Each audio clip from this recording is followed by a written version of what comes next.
Shorts കണ്ടിരിക്കുന്നതിലാണ് ഈ ഒരു video എൻ്റെ കണ്ടുപെട്ടത്. ഇതൊരു പുഡിംഗ് ഉണ്ടാക്കുന്ന വീഡിയോ ആണ്. എന്താ നവാബി സമായി. അപ്പോൾ നമുക്കൊന്ന് ഉണ്ടാക്കി വെക്കാമല്ലോ. അടുക്കളയിൽ വന്ന് നോക്കിയപ്പോൾ ഇതാ വേണ്ട സാധനങ്ങളൊക്കെ ഉണ്ട് കേട്ടോ. കസ്റ്റാർഡ് പൗഡർ, വെർമസല്ലി ആൻഡ് പാൽ, ഈ 3 സാധനങ്ങൾ അതിൽ ഇമ്പോർട്ടൻ്റ് ആയിട്ടുള്ളത്. അങ്ങനെ അത് 3 പിന്നെ നമ്മളിതാ നേരെ ഉണ്ടാക്കാൻ തുടങ്ങി. സിമ്പിളാണ് തോന്നുന്നത്. എന്തായാലും നമുക്ക് ഉണ്ടാക്കി വെക്കാം.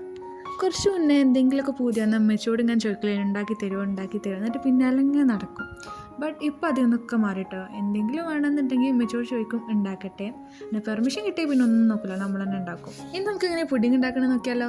പാൻ ചൂടായി വരുമ്പോൾ അതിലേക്ക് 1 സ്പൂൺ നെയ്യ് ഇട്ട് കൊടുക്കുക. പിന്നെ നമ്മൾ ചെറുതാക്കി പൊടിച്ച് വെച്ച വെർമസല്ലി ഇട്ടിട്ട് നന്നായിട്ടൊന്ന് വറുത്തെടുക്കുക. ജസ്റ്റ് ഒന്ന് വറുത്ത് വരുമ്പോൾ 2 സ്പൂൺ പഞ്ചസാരയും 1 സ്പൂൺ പാൽപ്പൊടി ഇട്ടിട്ട് നന്നായിട്ടൊന്ന് മിക്സ് ചെയ്ത് കൊടുക്കുക. എന്നിട്ട് അതൊന്ന് മാറ്റി വെക്കുക. പിന്നെ അത് അതേ പാനിലേക്ക് തന്നെ ഒരു പാക്കറ്റ് പാൽ പൊട്ടിച്ച് വയ്ക്കുന്നുണ്ട്. പാൽ തിളച്ച് വരുന്ന സമയം കൊണ്ട് വേറൊരു കപ്പിൽ 1 സ്പൂൺ പാൽപ്പൊടി, കുറച്ച് കോൺഫ്ലവർ, 2 സ്പൂൺ കസ്റ്റാർഡ് പൗഡർ, ഇത് 3 ഇട്ട് നന്നായിട്ടൊന്ന് മിക്സ് ചെയ്തെടുക്കുക. നമ്മൾ ഈ മിക്സ് ഒന്ന് മാറ്റി വെക്കുക കേട്ടോ. പിന്നെ ഇതാ തിളച്ച് വരുന്ന പാലിലേക്ക് 2 സ്പൂൺ പഞ്ചായത്ത് കൊടുക്കുക. മധുരം വേണമെന്നുണ്ടെങ്കിൽ നിങ്ങളുടെ ആവശ്യത്തിനനുസരിച്ച് കൂട്ടിയിടാം കേട്ടോ. ഇത് നന്നായി തിളച്ച് വരുമ്പോൾ ആ കസ്റ്റാർഡ് മിക്സ് ഒഴിച്ചിട്ട് നന്നായിട്ടൊന്ന് മിക്സ് ചെയ്തിട്ടെടുക്കണം. ഇത് വെച്ച് കഴിഞ്ഞാൽ കട്ട് പിടിക്കാനുള്ള ചാൻസ് ഉണ്ട്. അതുകൊണ്ട് തന്നെ നന്നായിട്ട് മിക്സ് ചെയ്ത് കൊടുക്കുക.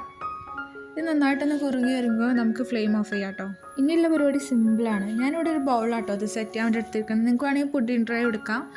പിന്നെ നമ്മൾ അതിലോട്ട് ഫസ്റ്റ് നമ്മൾ സെറ്റാക്കി വെച്ച വെർമസല്ലി നന്നായിട്ടൊന്ന് എടുത്തിട്ട് മിക്സ് ചെയ്ത് കൊടുക്കുക. എന്നിട്ട് പിന്നെ അതിൻ്റെ മേലായിട്ട് നമ്മുടെ മിക്സ് ഒഴിച്ച് കൊടുക്കുക. എന്നിട്ട് പിന്നെ വീണ്ടും അതിൻ്റെ മേലെ നമ്മൾ വെർമസല്ലി ഇട്ട് കൊടുക്കുക. പിന്നെ ഇതാ സെറ്റാക്കിയതിന് ശേഷം നമ്മൾ 2 മണിക്കൂർ ഫ്രിഡ്ജിൽ വെച്ചിട്ട് തണുപ്പിച്ചെടുക്കുക. അങ്ങനെ നമ്മുടെ പുഡിംഗ് ഇതാ അവിടെ സെറ്റാക്കി ഇട്ടിരുന്നു കേട്ടോ. അത് നന്നായി തണുത്തിട്ടുണ്ട്. അങ്ങനെ കഴിഞ്ഞിട്ട് നമ്മളത് കട്ട് ചെയ്തെടുത്തത് ആ ലെയറൊക്കെ വന്നിട്ടുണ്ട്. എന്നാലും സംഭവം സെറ്റാണ്. നമുക്കിനി ഇതൊന്ന് കഴിച്ച് നോക്കാം. അങ്ങനെ ഗൈസ് നമ്മുടെ നവാബി സമായി ഇവിടെ സെറ്റായിട്ടുണ്ട്. അപ്പോൾ എന്തായാലും ഞാൻ കഴിച്ച് നോക്കി. നല്ല അടിപൊളി ടേസ്റ്റ് ആയിട്ട്. അപ്പോൾ എല്ലാവരും ട്രൈ ചെയ്ത് നോക്കുക. ബൈ.